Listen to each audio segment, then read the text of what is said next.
सानो सानो घर छ मेरो रुद्रपुरको गाउँमा गोरे बाबु भन्दै मलाई बोलाउँछन् त्यो ठाउँमा नामले पाको कामले पाको कामी दाइको छोरो ए लालाउ माया नखाम सामनै मेरो मोरो साइली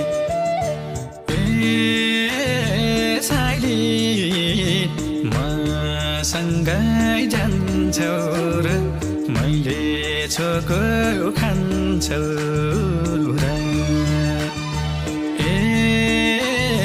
साइली मसँगै जान्छौ र